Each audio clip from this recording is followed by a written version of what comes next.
The shimmering void of the grand conclave chamber hummed with the suppressed anxieties of 1,000 species. Within the vast, obsidian dome, suspended above a swirling nebula of condensed light, the holographic projections of the Federated Council members flickered with agitated polychromatic hues. Each representative, a beacon of their respective civilization, radiated a unique aura of concern, their collective focus drawn to the central void where a single unsettling anomaly resided. The latest, heavily redacted intelligence report concerning Sector Designation 7 Gamma. Supreme Speaker Xylos, a being of crystalline luminescence whose form fractured and recoalesced with every shift in thought, pulsed with a subtle, disquieting orange. His multifaceted gaze swept across the assembled multitude, each facet mirroring the silent apprehension that permeated the chamber. "We convene once more," Xylos's voice, a symphony of harmonized chimes, resonated through the chamber, to address the persistent and increasingly concerning enigma that is Sol's progeny. The data accumulates, yet comprehension remains elusive. Our predictive models, refined over millennia, fracture upon contact with this singular species. Their designation, humans, is now imprinted upon the collective consciousness of the Federation, often accompanied by an unsettling dissonance. A low murmur rippled through the projections, a composite sound of rustling chitin, whispering plasma, and resonant vocalizations. High Executor Var of the Cathar Imperium, a hulking, 8-limbed creature whose projection pulsed with predatory crimson, flexed an articulated limb. Enigma is an inadequate term, Speaker. It suggests a puzzle to be solved. What we face is a calculated affront to established galactic order. Their latest vessel, the reports defy logic.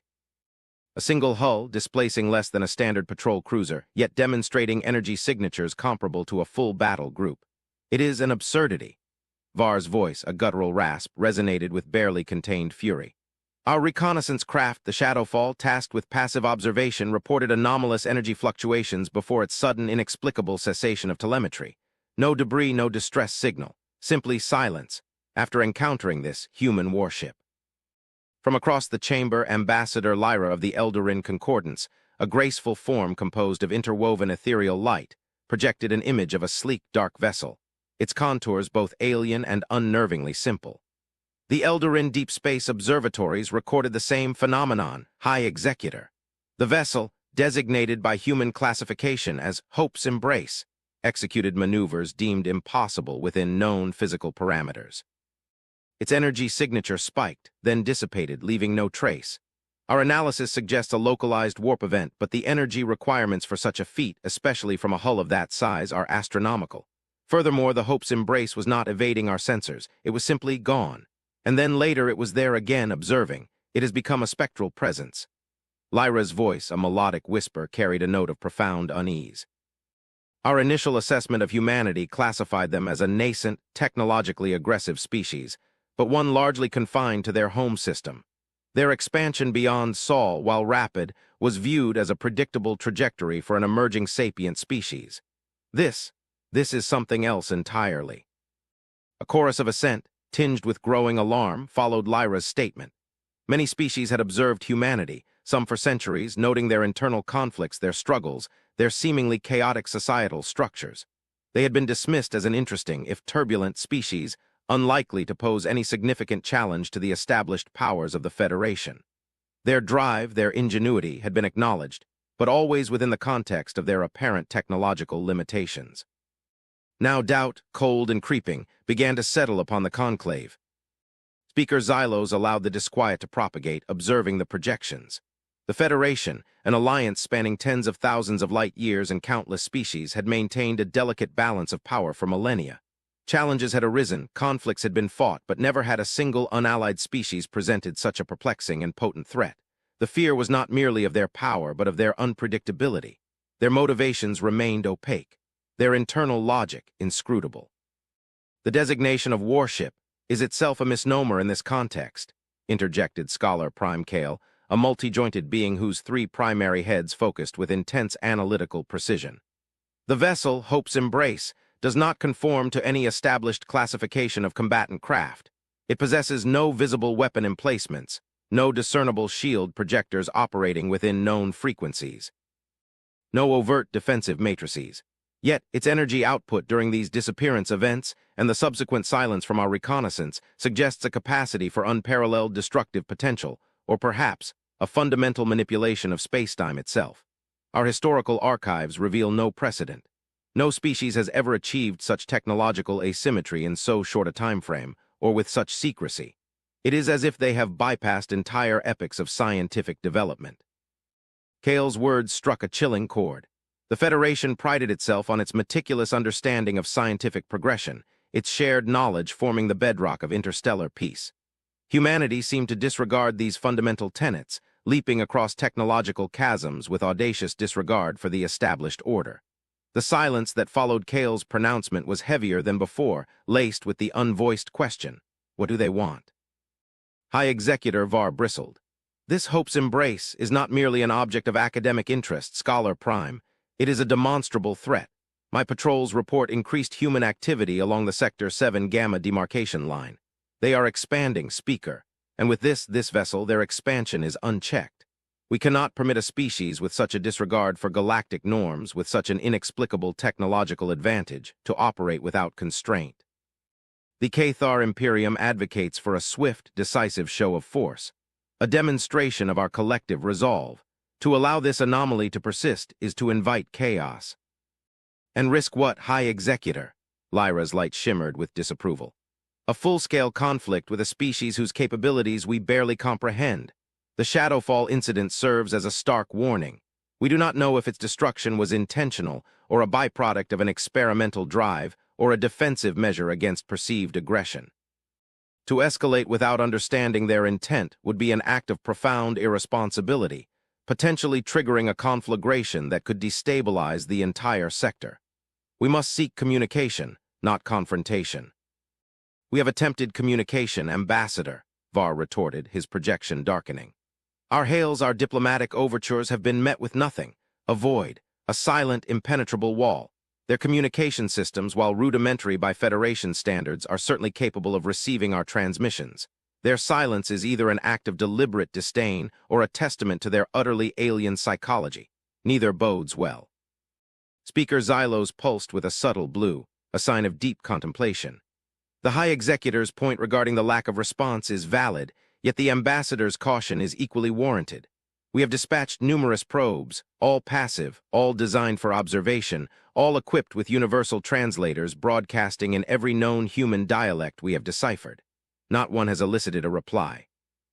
Their expansion continues, methodical and silent, yet never directly infringing upon established Federation protectorates.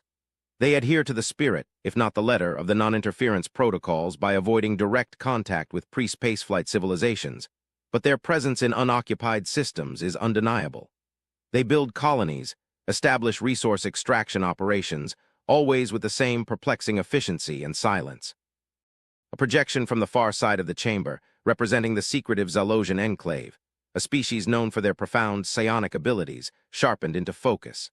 Elder Alar, a swirling nebula of consciousness within a containment field, pulsed with a deep indigo. "Our psionic probes, though limited by their non-physical nature, report a mental landscape unlike any we have ever encountered. A maelstrom of conflicting emotions, yet beneath it, an intricate, almost crystalline structure of logic.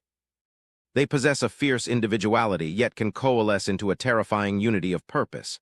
Their minds are a paradox, chaotic yet ordered, and their silence, it is not emptiness, it is a deliberate withholding, a choice." This pronouncement sent a fresh wave of unease through the conclave. A conscious withholding implied strategy, intent. It implied that humanity was aware of the Federation's observation and was choosing to remain inscrutable. This level of psychological complexity, coupled with their technological prowess, painted a portrait of a species far more advanced and far more dangerous than initially assumed. "If their silence is a choice," Var rumbled, "then it is a hostile one. It is a challenge. The Cathar Imperium believes in direct action when faced with overt challenges. We propose a localized interdiction zone around Sector 7 Gamma. Any human vessel attempting to breach this zone will be intercepted, identified, and if necessary, disabled. We must assert our authority. The galaxy cannot afford another species to rise unchecked, especially one that has demonstrated a capability to bypass millennia of established scientific progression." Lyra's light flared. "Such an action would be perceived as an act of war, High Executor, And if their vessels, such as the Hope's Embrace, are indeed capable of such unprecedented power, our interdiction fleet would be engaging an unknown quantity with potentially catastrophic consequences. We risk not only the destruction of our fleet, but also the unleashing of a retaliatory strike that could obliterate entire systems. We do not know their offensive capabilities, only their defensive and evasive ones. And their silence, while unnerving, has not, as of yet, translated into direct aggression. Haps, Scholar Prime Kale mused, his head tilting in a synchronized gesture of contemplation. Their silence is not a challenge but a test, or a measure of their own caution. To engage with a species so disparate in its development, so unique in its cognitive processes, could be an act of profound risk for them as well. They may be assessing us just as we assess them. Their lack of overt aggression, despite their expansion, suggests a deliberate adherence to a non-combative stance, at least for now. Speaker Xylos intervened, his voice rising slightly in pitch, restoring order to the agitated murmuring. The debate is clear. One faction advocates for containment and a show of force, citing the escalating threat of human technological asymmetry and their inscrutable nature. The other advocates for continued observation and an attempt at diplomatic overture, citing the immense risks of premature engagement and the possibility of misinterpretation. Both positions carry significant merit and significant peril.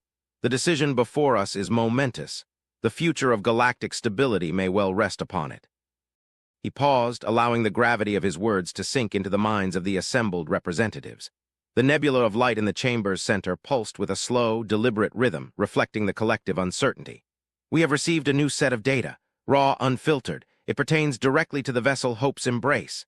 Our deep space probes, equipped with advanced chronoton resonant sensors, captured a sequence of events previously deemed impossible. It is a full-spectrum telemetry report. It details the vessel's capabilities not through inference but through direct observation. The data has been reviewed by a specialized task force sworn to absolute secrecy. Their findings are profoundly unsettling, even for us who have witnessed the rise and fall of countless civilizations and the birth of stars. The murmuring ceased entirely. A collective, palpable sense of dread settled upon the conclave. If even the Supreme Speaker, known for his unshakable composure, referred to the data as profoundly unsettling, then the reality must be truly extraordinary. "Project the data," Xylos commanded, his voice now devoid of its harmonious chimes, replaced by a stark, resonant tone. The central nebula shimmered, coalescing into a complex three-dimensional schematic of the human vessel, Hope's Embrace. Its sleek, dark form was overlaid with intricate energy readings, propulsion metrics, and structural integrity fields. What had previously been incomprehensible blips on distant sensors now resolved into detailed, almost terrifying clarity. Scholar Prime Kale gasped, a sound like grinding stone as the readings solidified. By the ancients, the theoretical limits, they have not merely pushed them, they have utterly annihilated them. The power generation, the gravitational displacement field, the subspace manipulation, it is beyond our most advanced theoretical constructs. This vessel, it is not merely fast or powerful. It is a fundamental violation of accepted physics. The High Executor Var, his crimson projection now flickering with a cold, almost surgical fury, stared at the display. The ship's energy signatures, even at idle, dwarfed those of most Cathar capital ships. And when it engaged its disappearance drives, the energy output spiked to levels that would vaporize a small moon, yet the ship itself remained intact, contained, seemingly unaffected. The Cathar Imperium's entire fleet doctrine was based on overwhelming force and advanced energy shielding. Against this, it was like wielding a stone axe against a force field. Lyra's luminous form trembled slightly.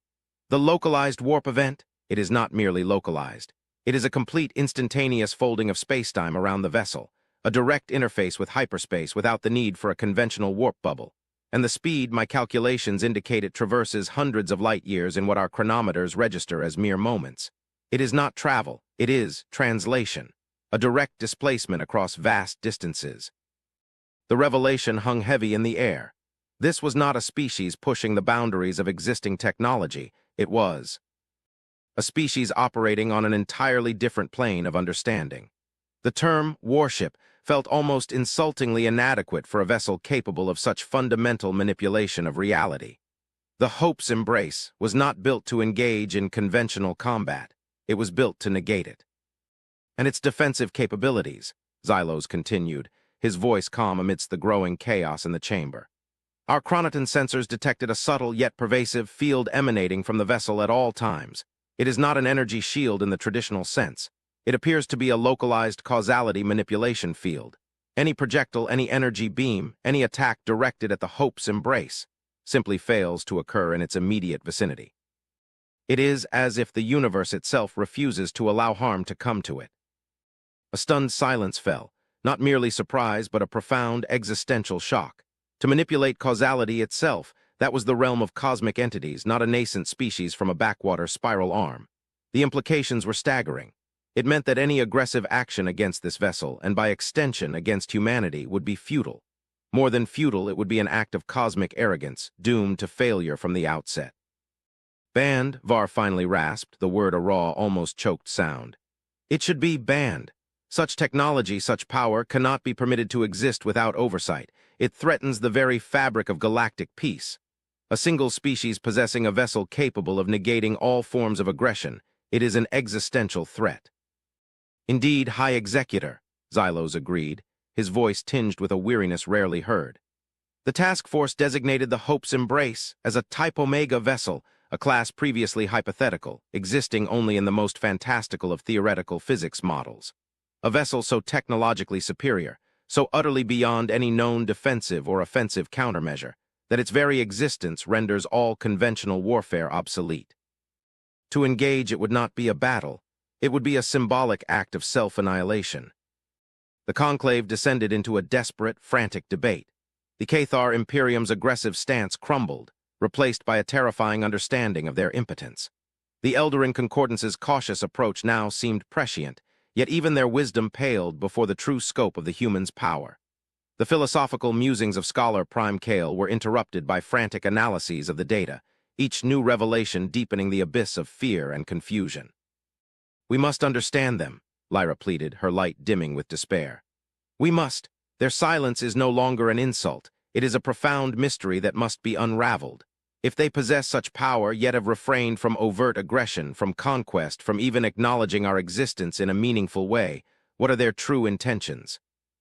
Just as the conclave reached its zenith of agitated debate, a new, unexpected signal pierced the chamber. It was not from a Federation vessel, nor from a known human system. It was a direct, unfiltered transmission, originating from the very heart of the Sector 7 Gamma anomaly, from a location deep within the nebulous boundary of newly colonized human space. The signal carried no encryption, no complex protocols. It was a simple, elegant burst of information, yet utterly alien in its composition. Speaker Xylos, his crystalline form pulsing with renewed intensity, raised a hand, silencing the chamber. A new transmission from human space projected. The central nebula shifted, displaying a new visual feed. It was not a grand display of power, no fleet assembled, no imposing starbase. Instead, it showed a solitary figure, human, standing within a stark, yet impeccably clean chamber. The figure was clad in a simple, dark uniform, devoid of rank insignia or ostentatious display. Their face, devoid of alien features, was remarkably expressive, yet unreadable in its calm serenity. Behind them, a single circular viewport revealed a vast, star-swept void, and in the distance, the unmistakable silhouette of the Hope's Embrace, hanging motionless like a silent sentinel. The transmission carried no audio initially, only the visual. The humans simply stood, observing the projected conclave, their gaze sweeping across the multitude of alien forms with a quiet, unblinking intensity. It was an unnerving silence, a deliberate act of observation that seemed to pierce through the holographic projections, reaching into the very core of each species' collective consciousness. Then a voice, synthesized by the universal translator into a composite of gentle, melodic tones, filled the chamber. It was calm, measured, utterly devoid of threat or aggression, yet imbued with an unmistakable authority that commanded attention. "Greetings, Federated Council of the Galactic Alliance. My designation is Ambassador Elias Vance. I speak on behalf of the unified Terran Commonwealth." His sudden, direct address, coupled with the human's unwavering gaze, caused a ripple of involuntary recoil among several of the more sensitive species in the conclave. Their initial assessment of humanity had been so fundamentally flawed, their understanding so utterly incomplete. The fear, previously focused on their technology, now extended to their profound and terrifying psychological depth. "We understand your apprehension," Vance continued, his voice echoing with a deep, resonant quality that seemed to vibrate within the very structure of the chamber.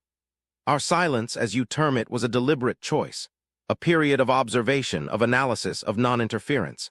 We recognize the advanced state of your collective civilizations, the delicate balance of power you maintain. Our expansion, while rapid, has always been conducted with the utmost respect for established territorial boundaries and non-interference protocols. We have chosen to develop in isolation, to avoid premature contact that could destabilize your political structures or compromise our own nascent development." High Executor Var, his initial fury now replaced by a chilling realization, managed a strained, guttural query. You were aware of our observation. For how long?" Vance's expression remained placid. "Since the inception of our interstellar probes, High Executor, approximately 273 of your standard cycles. We detected your passive sensors, your reconnaissance craft, your deep space observatories. We chose not to react overtly, to allow you to continue your assessment, and in turn, to allow us to complete ours." A wave of profound humiliation swept through the conclave. They, the supposed arbiters of galactic knowledge, had been observed, catalogued, and analyzed by a species they had so casually dismissed. Their pride, their arrogance lay shattered. "The vessel you refer to as Hope's Embrace," Vance continued, his gaze briefly shifting towards the viewport, "is not a warship in the conventional sense. It is an exploration vessel, a pathfinder. Its capabilities, while impressive, are a direct result of our focused dedication to scientific advancement, not to militaristic endeavors. Its defensive systems, which you have observed as causality manipulation, are indeed a sophisticated form of reality anchor, designed to protect the crew and the delicate experimental equipment from the inherent instability of deep space traversal. It is not designed to inflict harm, but to ensure the survival and safe passage of our explorers." Lyra's light brightened with a flicker of hope. "An exploration vessel, yet its energy output, its capacity for displacement, why such extreme measures for mere exploration?" "The universe is vast, Ambassador Lyra," Vance replied, a subtle, almost imperceptible warmth entering his voice. "And profoundly dangerous. Our earliest forays into interstellar space revealed anomalies, gravitational distortions, and localized space-time instabilities that threatened the very fabric of our vessels. We learned, through arduous trial and catastrophic failure, that conventional propulsion and shielding were insufficient. The Hope's Embrace represents the culmination of centuries of research into fundamental physics, designed to navigate the truly unknown, to push beyond the perceived boundaries of existence, not to engage in conflict with established civilizations." Scholar Prime Kale, his analytical minds racing, focused on a specific detail. "The Hope's Embrace, its designation, Hope's Embrace, is that indicative of a broader philosophy?" "Indeed, Scholar Prime," Vance affirmed, a faint, almost imperceptible smile touching his lips. "Our species has faced numerous existential threats, both internal and external. We have known conflict, scarcity, and despair. Yet through it all, we have clung to a tenacious belief in the future, in the potential for growth, for understanding, for cooperation. Hope's Embrace represents that philosophy. It is a vessel of exploration, yes, but also a symbol of our unwavering optimism, our determination to seek out knowledge, to understand the universe, and to ultimately embrace its mysteries without fear." The conclave was reeling. The human Ambassador Vance spoke with an almost unnerving honesty, directly addressing their fears, their misinterpretations, their assumptions. The perceived hostility of their silence now recontextualized as cautious observation. The warship reimagined as a vessel of exploration, yet the power remained, the sheer, terrifying, unprecedented power.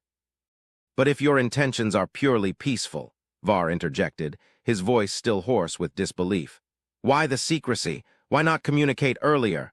Why allow us to misinterpret your intentions to such a profound degree?" Vance's gaze, steady and unflinching, met Var's projection. "High Executor, consider our initial state, a species emerging from its home system, still peopling with internal divisions, still learning the fundamental laws of interstellar diplomacy. We observed your federation, your vast fleets, your established power structures. We witnessed conflicts, albeit distant ones, and understood the complexities of galactic politics. We chose to mature, to develop our technologies, and crucially, to develop a unified ethical framework before engaging with a collective as powerful and diverse as your own. To have revealed our true technological capabilities prematurely without a clear demonstration of our peaceful intent would have been an act of profound irresponsibility, potentially sparking a preventative strike against us, or inciting fear that could destabilize your entire alliance. We prioritized caution and the long-term potential for mutual understanding over immediate gratification or self-aggrandizement.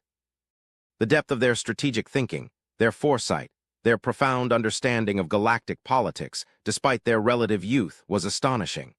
They had not only developed technology beyond the Federation's wildest dreams, but they had also developed a strategic and ethical framework to wield it responsibly. They had anticipated the Federation's reactions, predicted their fears, and planned their reveal with meticulous precision. "You have, in essence," Lyra whispered, her luminous form radiating a newfound respect, "engineered this encounter, this understanding. You allowed us to witness your perceived threat, to feel its full weight, only to then reveal your true intentions and your deep respect for galactic order." "That is an accurate summation, Ambassador," Vance confirmed. "It was a calculated risk. We believed that a direct demonstration of our capabilities, followed by a transparent explanation of our philosophy, would be more impactful and ultimately more reassuring than a premature, perhaps misunderstood diplomatic overture." Speaker Xylos, his form now pulsing with a steady, hopeful blue, finally broke his silence. "Ambassador Vance, the unified Terran Commonwealth has demonstrated a level of technological mastery and philosophical maturity that defies all previous understanding. Your strategic acumen, your dedication to peace, and your profound respect for galactic stability are now abundantly clear. We, the Federated Council, offer our sincerest apologies for our misinterpretations, our fears, and our initial arrogance. We extend to you and to all of humanity a formal invitation to join the Galactic Federation, not as a nascent species, but as an equal partner and a respected member of the galactic community." Vance's smile widened, a genuinely warm and open expression. "The unified Terran Commonwealth accepts your invitation, Speaker Xylos. We believe that cooperation, shared knowledge, and mutual understanding are the true paths to galactic harmony. We look forward to contributing our unique perspectives and capabilities to the betterment of all species." The chamber erupted, not with fear or anger, but with a wave of relief, of awe, of a profound sense of wonder. The threat that had loomed so large, so terrifying, had evaporated, replaced by the promise of an unprecedented alliance. The human warship, so strong it was banned, was revealed to be a beacon of hope, a testament to humanity's enduring spirit of exploration and peace. The initial fear was replaced by profound respect and a hint of something more, a dawning realization that humanity, with its boundless potential, might hold the key to unlocking mysteries previously beyond the Federation's grasp. As the conclave began to transition into a new phase of diplomatic exchange, with the unified Terran Commonwealth now a formally recognized and respected entity, Ambassador Vance remained, a serene presence in the transmission. The Hope's embrace still hung in the distant void, a silent monument to human ingenuity and peaceful intent. The galactic stage had fundamentally shifted. Days bled into weeks, weeks into months, as the integration of the unified Terran Commonwealth into the Galactic Federation proceeded with an astonishing speed and efficiency, largely orchestrated by human diplomatic teams that displayed an uncanny knack for understanding and navigating the intricate cultural nuances of diverse species. Humanity's contributions were not limited to their advanced physics. Their approach to resource management, their innovative solutions for sustainable planetary development, and their surprisingly robust medical technologies, often derived from their own tumultuous history of overcoming disease and environmental challenges, quickly became invaluable assets. The Eldarin Concordants, initially skeptical, found themselves captivated by humanity's philosophical inquiries, their relentless pursuit of knowledge for knowledge's sake, and their often unconventional, yet remarkably effective problem-solving methodologies. Scholar Prime Kale, who had once viewed Huma Niddy with analytical suspicion, became one of Ambassador Vance's most fervent advocates, particularly after witnessing human scientists effortlessly bridge theoretical gaps that had baffled Federation scholars for centuries. High Executor Var of the Cathar Imperium, however, struggled more profoundly with the shift. The Cathar had built their civilization on strength, on military might, on the principle of clear dominance. Humanity's power, so vast and so effortlessly wielded, yet always with a stated purpose of exploration and peace, was profoundly unsettling to his warrior culture. He observed the human starships, not the Hope's Embrace itself, which remained largely a unique prototype, but the follow-on designs, smaller, less capable, yet still possessing a subtle, unquantifiable superiority over Federation vessels. They bore no visible weaponry, yet their energy signatures hinted at a suppressed potential that Var could only describe as terrifying. He would often watch the human ambassador in the conclave, searching for a hint of guile, a flicker of ambition for conquest, but always finding only calm resolve and an unwavering commitment to the principles of the Federation. The Cathar, accustomed to defining power through open displays of force, found themselves grappling with a species whose greatest strength lay in its restraint, its quiet competence, and its profound understanding of the universe. One cycle, during a routine joint scientific expedition to a previously uncatalogued nebula designated the Shrouded Veil, a region notorious for its gravitational anomalies and subspace distortions, a Federation science vessel, the Stardancer, found itself unexpectedly entrapped within a localized gravitational vortex. Its warp drives failed, its shields buckled, and its structural integrity began to compromise under the immense, crushing forces. Federation rescue fleets, despite their best efforts, were too far away, and the unique nature of the anomaly made conventional rescue attempts prohibitively dangerous, even suicidal. Despair began to set in within the conclave. It was Ambassador Vance, calm as ever, who offered a solution. Our vessel, the Pioneer's Song, is currently within 3 light-years of the Stardancer's last known position. We believe we can effect a rescue. Var scoffed despite himself. The Pioneer's Song is a scout-class vessel, Ambassador. It lacks the mass, the structural reinforcement, the sheer power generation to enter a vortex of that magnitude, let alone extract a disabled capital ship. Our own heaviest cruisers would be torn apart. The Pioneer's Song, Vance replied, his voice even, is equipped with a specialized iteration of our localized reality anchor system. It is designed not merely for self-preservation, but for interaction with extreme environmental phenomena. We can stabilize the vortex long enough to extract the Stardancer. A new wave of unease, tempered by a desperate hope, swept through the conclave. To stabilize a gravitational vortex of such magnitude was an act of physics manipulation that bordered on the divine. It was a level of control over the fundamental forces of the universe that no other species had ever even contemplated, let alone achieved. Yet they had no other choice. With the conclave's hesitant approval, the Pioneer's Song, a vessel no larger than a Federation shuttle, launched its rescue operation. The live feed projected in the Grand Conclave chamber showed the tiny human ship approach the maelstrom of energy and matter, a swirling tempest that threatened to rip apart anything that came near it. As it neared the vortex, a subtle, almost imperceptible shimmering began to emanate from the Pioneer's Song. The violent energies of the vortex seemed to soften. The swirling currents slowed. The gravitational fluctuations smoothed out. It was as if the human vessel was calmly, delicately unraveling the very fabric of the anomaly. The crew of the Stardancer, projected onto the conclave's screens, were barely holding on. Their ship was seconds from collapse. Then, a faint, almost melodic hum began to resonate through the vortex, a sound that the universal translator rendered as a series of complex, mathematically precise tones. The Pioneer's Song had initiated its reality anchor. A shimmering field, like an impossibly calm bubble, expanded from the human vessel, encompassing the Stardancer.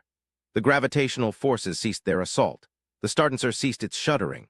Slowly, impossibly, the Pioneer's Song began to tow the massive Federation science vessel out of the now stabilized vortex, its tiny engines straining, yet holding true. The entire operation lasted less than a standard hour.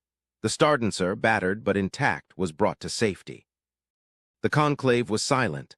The Cathar High Executor Var, his projection shimmering with a mixture of awe and profound philosophical reevaluation, stared at the human ambassador.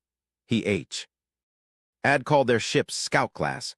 He had dismissed their capabilities. He had underestimated them. Again. This was not a species to be dominated. It was a species to be understood and perhaps to learn from. Humanity had proven their power not through aggression, but through an act of selfless rescue, an unparalleled demonstration of their mastery over the very forces of creation. Your people, Var finally spoke, his voice unusually subdued. You do not seek to conquer or to dominate, you seek to preserve, to understand. This is a strength I confess I did not comprehend.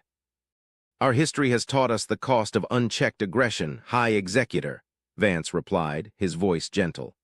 It has also taught us the profound value of life and the imperative to protect it, even across the vastness of the cosmos. This incident, and many others like it, slowly but surely eroded the last vestiges of suspicion and fear within the Federation. Humanity, once a terrifying enigma, became a trusted ally, their advanced technology always deployed with a sense of profound responsibility and ethical consideration.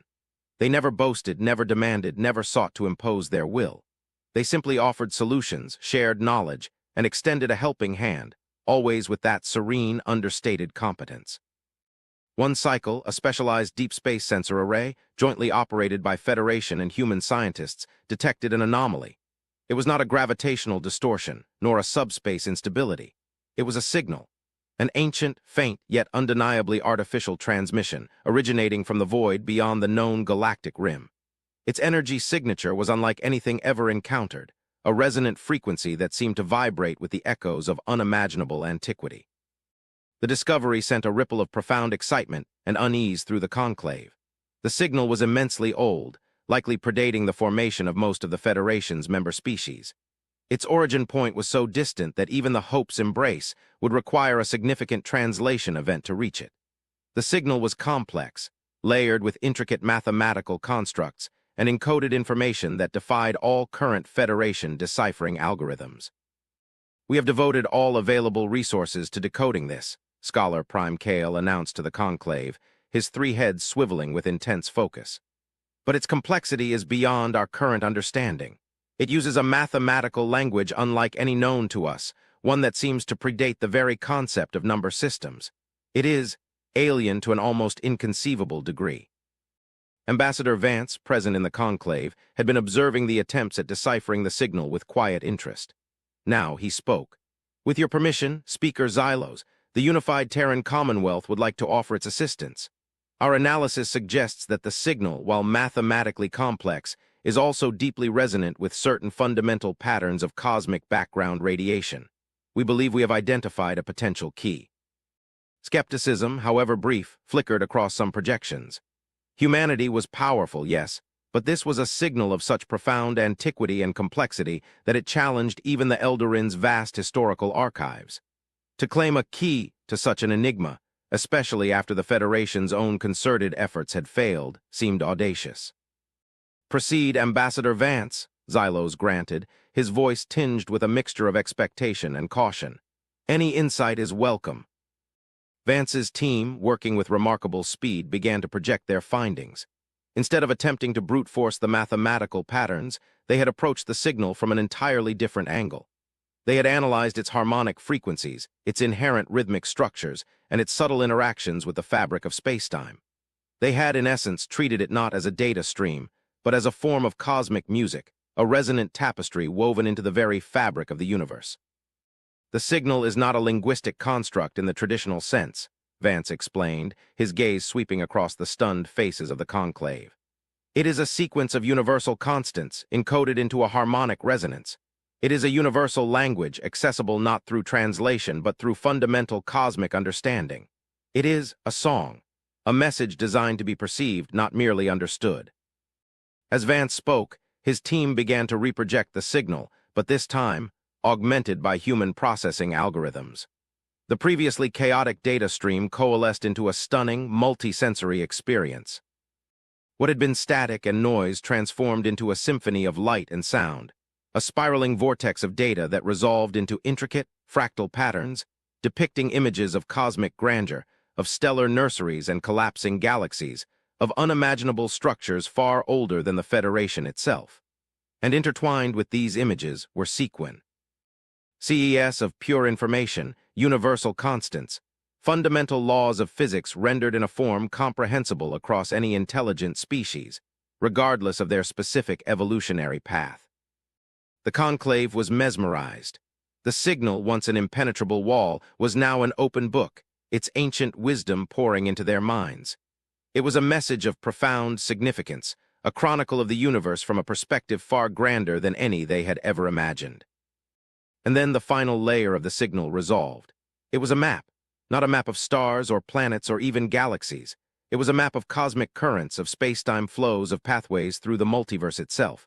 And at the heart of this map, radiating with an ominous yet powerful energy, was a single immense structure, a megastructure, not built by any known species, nor even by any species hinted at in their most ancient legends. It was a construct so vast, so geometrically impossible, that it seemed to defy the very laws of reality. It was an abandoned artifact, an impossibly ancient relic, radiating a silent promise of unimaginable power and knowledge. Its purpose, its creators, its very nature remained an enigma, but its existence was undeniable. This is a gateway, Lyra breathed, her luminous form pulsing with an almost feverish intensity. A path to something beyond the known universe, a testament to a civilization that existed before time, before stars, before even the cosmic background radiation we measure. They left this message, this map, this monument for someone to find, for us to find. But the signal contained more than just the map. It contained a warning, a subtle yet unmistakable resonance of immense power, of cosmic forces at play, of a threat so vast that even the builders of the megastructure had chosen to abandon it, to leave behind only this silent, resonant message, a beacon for those who would follow. The threat was not explicitly defined, but the feeling it imparted was one of overwhelming scale, of existential terror that transcended any regional conflict or galactic power struggle. It was a threat to existence itself. The implications were staggering. The Federation, for all its power and wisdom, had been focused on internal conflicts, on maintaining a delicate balance within its own known cosmos. Now, a new, far grander frontier lay before them, a challenge that dwarfed all previous concerns. Humanity, with its innate drive for exploration, its unique understanding of fundamental physics, and its profound respect for knowledge, had not only found the key to this ancient mystery, but had also unlocked a path to a future, and a threat that transcended all their previous understanding. The universe is far grander than we ever dared to imagine, Speaker Xylos said, his voice imbued with a newfound reverence. And far more perilous. This signal, this megastructure, it changes everything. Humanity, with your unique perception, your relentless pursuit of truth, and your capacity to embrace the unknown without fear, has opened our eyes to a destiny we never even conceived. Vance nodded, his eyes reflecting the silent grandeur of the newly revealed cosmic map. We are but a small part of this vast tapestry, Speaker, but we are a part that believes in pushing boundaries, in seeking answers, and in facing whatever challenges the universe presents, not alone, but together. The Hope's embrace was built for exploration, for charting the unknown. It seems its true purpose is only now beginning to reveal itself. Conclave, once filled with fear and suspicion, was now united by a sense of shared destiny. The human warship, so strong it was banned, had not only saved a Federation vessel, not only joined the Federation as a powerful and respected ally, but had also, through its unique understanding, revealed a cosmic mystery that would forever alter the course of galactic civilization. The path ahead was uncertain, fraught with unimaginable challenges, but also with the promise of unparalleled discovery. And for the first time in millennia, the Galactic Federation felt a surge of collective excitement, a renewed sense of purpose, spurred by the quiet, tenacious, and undeniably profound spirit of humanity. They had been underestimated, misunderstood, even feared. But now they were seen for what they truly were, not a threat, but a vital, indispensable part of the galactic future, a species ready to lead the way into the deepest, most profound mysteries of the cosmos. The human warship was indeed so strong it was banned, but not by the Federation, but by the very laws of conventional warfare, rendering it a tool for something far grander: exploration, understanding, and the ultimate unification of species against a cosmic unknown. The galaxy, once perceived as a known entity, was now revealed to be merely the preface to an infinitely larger, more mysterious, and ultimately more awe-inspiring story, with humanity at its heart, Rhea. Reaching out to embrace the cosmos with hope and unwavering resolve.